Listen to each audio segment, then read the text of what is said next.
है बंधुओं। आज नाना जी को दर्शन कराया है, धीरे धीरे नामदेव जी के हाथ में सेवा आई और अष्टयाम सेवा नामदेव जी करने लगे।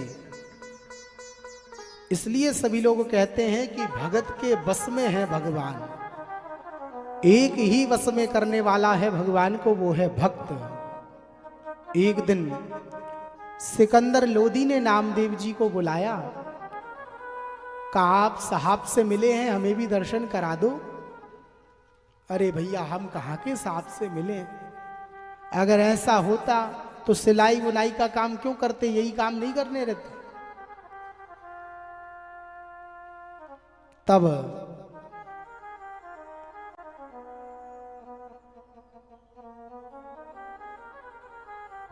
बादशाह ने कहा मेरी मरी हुई गाय को आप जीवित कर दो।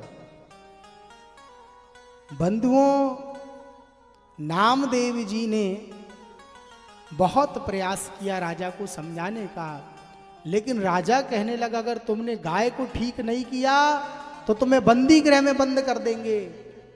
और कथा यह है बंधुओं, नामदेव जी ने जैसे ही कीर्तन सुनाया मरी हुई गाय जीवित हो गई। बंधुओं, नामदेव की भक्ति से, भक्ति मनुष्य के जीवन में कैसी होनी चाहिए, जिसमें निष्काम भाव हो, क्योंकि भगवान कहते हैं अनन्याश्च चिंतयन्तो माम ये जनः पर्युपासते तेषाम नित्याभियुक्तानाम योगक्षेमं वहाम्यहम्। भगवान कहते हैं जो मुझे अनन्य भाव से भजता है मैं उसके अधीन हो जाता हूं। फिर मैं ये नहीं देखता कि मेरा भक्त छोटा है या बड़ा है, मेरा भक्त अच्छा है या बुरा है। मेरे गोविंद तो किसी के ऊपर भी रीझ करके उसका गुण देखते हैं। बंधुओं, भाव का भूखा हूं मैं, भाव ही एक सार है। भाव से भज ले मुझे तो भव से बेड़ा पार है। भाव बिन सुनी पुकारें मैं कभी सुनता नहीं। भाव से एक पुष्प भी दे दे वो मुझे स्वीकार है, वो मुझे स्वीकार है। सारा खेल बंधुओं भाव का है। भाव जगत में जब ठाकुर जी को हम अपना मानेंगे, प्रभु आप मेरे हो मैं आपका हूं, भगवान आपके वशीभूत हो जाएंगे। वही नामदेव जी के ऊपर कृपा की। ऐसे नामदेव जी के चरणों में बादशाह गिर पड़े और बादशाह ने नामदेव जी को एक सोने का पलंग भेंट किया। बंधुओं, 10 लोगों से बोला ये पलंग नामदेव जी के मंदिर तक पहुंचा दो, लेकिन नामदेव जी ने उस पलंग को अपने सिर पर रख लिया। क्या दर्शन कर रहे हैं? नामदेव जी सोच रहे हैं ये मेरे लिए सैया नहीं है, ये तो मेरे प्रियतम के लिए है जिस पर मेरे ठाकुर जी पौड़ेंगे।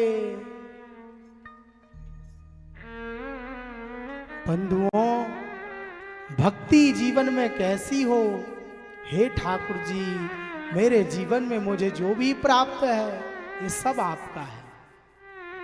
मन में ये भावना हो वस्त्र अपने लिए अच्छे लेने जाएं, ठाकुर जी के लिए 20 रुपट्टी के वस्त्र लेके आए। भगवान को फल का भोग लगाएं तो हम खाएं 140 रुपया किलो फल और भगवान को ले जाएं 70 रुपया किलो फल। ना, अपराध है बंधुओं। हमारे घर का जो विग्रह है वह कौन है? वह अर्चा अवतार का विग्रह है। अर्चा अवतार का विग्रह है बंधुओं।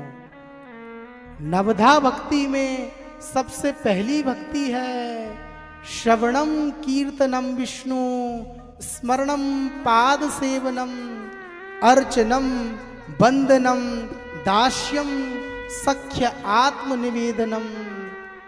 9 भक्ति में से मेरी भक्ति को मनुष्य एक भक्ति को भी पूरे हृदय से कर लेता है, मैं उसके बंधन में बंध जाता हूं, उसके बंधन में बन जाता हूं बंधुओं। इसलिए सबसे पहली भक्ति है श्रवण भक्ति। सबसे पहले भगवान की सेवा करो। सुनो कथा को। जब तक जीवन में कथा को श्रवण नहीं करेंगे मन पिघलेगा नहीं बंधुओं। इन द्रग बिंदु के द्वारा जब तक ये अश्रु प्रपात ठाकुर जी सारी कीचड़ को नहीं निकाल देंगे, गुरु अनुगत्य भाव में जब तक आप नहीं चले जाएंगे तब तक गोविंद नहीं मिलने वाले। नामदेव जी ने रोकर के भगवान को पुकारा। 2 दिन तक ठाकुर जी ने पूरी परीक्षा ले ली, एक अन्न के दाने को नहीं खाया बंधुओं। तब पंडरीनाथ प्रकट हुए। ये परवाह नहीं होना मैं मर जाऊंगा, मेरे परिवार का क्या होगा, मेरे घर का क्या होगा। बंधुओं ना तो या हमारा कोई था ना है, आप नहीं थे तब भी सब कुछ था, आप चले जाएंगे तब भी सब कुछ रहेगा। इसलिए आपके होने ना होने से कोई फर्क नहीं है।